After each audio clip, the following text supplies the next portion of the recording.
Assalamualaikum warahmatullahi wabarakatuh. Di Jejak Islam kali ini, kami akan mengajak Tribuners untuk berkunjung ke salah satu ikon peninggalan sejarah Islam di kota Kudus yang terkenal, yakni Masjid Menara Kudus. Sebagai informasi, Masjid Menara Kudus ini menjadi salah satu bangunan masjid tua di Indonesia. Masjid ini dibangun oleh salah satu wali songo, yakni Sunan Kudus. Lokasi Masjid Menara Kudus ini berada di Jalan Menara, Desa Kauman, Kecamatan Kota, Kabupaten Kudus, Jawa Tengah. Nama resmi Masjid Menara Kudus adalah Masjid Al-Aqsa Menara Kudus. Masjid Menara Kudus ini dibangun oleh Ja'far Shadiq atau yang lebih dikenal dengan nama Sunan Kudus. Usia masjid ini disinyalir sudah hampir 500 tahun.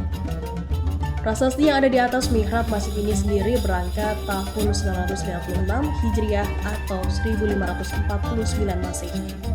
Nama asli masjid ini adalah Masjid Al-Aqsa. Nama tersebut sama dengan nama masjid di Palestina yang akrab disebut Baitul Maqdis. Dari Baitul Maqdis kemudian muncul nama Al-Quds yang pengucapannya menjadi Kudus. Nama Al-Quds yang kemudian diucapkan sebagai Kudus ini dipilih Sunan Kudus untuk mengobati kerinduannya terhadap tanah kelahirannya tersebut. Adapun Sunan Kudus atau Ja'far Shadiq dilahirkan di Al-Quds, Palestina sekitar tahun 1500-an.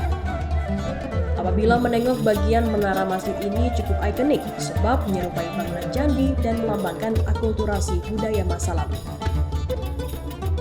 Meski secara umum bangunan Masjid Menara Kudus kental aroma Hindu, namun secara ornamen masjid sangat kental dengan unsur-unsur Arab dan Islam. Meski merupakan bangunan masjid, rupanya tetap ada mitos yang berhembus dan diyakini hingga saat ini. Mitos Masjid Menara Kudus berkaitan dengan ajian berupa rajah milik Sunan Kudus yang disebut dengan nama Rajah Kalacakra. Konon Rajah Kalacakra ditanam Sunan Kudus di bagian pintu gerbang menuju kompleks masjid. Adapun tujuan dari penanaman Rajah Kalacakra oleh Sunan Kudus untuk melemahkan kekuatan orang-orang yang berniat jahat. Hingga kini mitos tersebut masih diyakini oleh masyarakat, bahkan akibat dari mitos itu sangat jarang pejabat yang berkunjung ke masjid ini.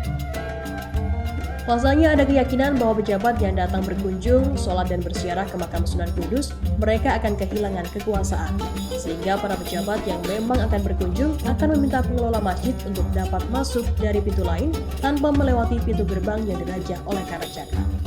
Selain sebagai masjid dan tempat ibadah, Masjid Menara Kudus juga sering dijadikan tempat untuk berziarah ke makam Sunan Kudus Tribuners. Selain Sunan Kudus, di pemakaman yang terletak di bagian belakang kompleks masjid juga terdapat makam beberapa orang yang merupakan keluarga sang Sunan.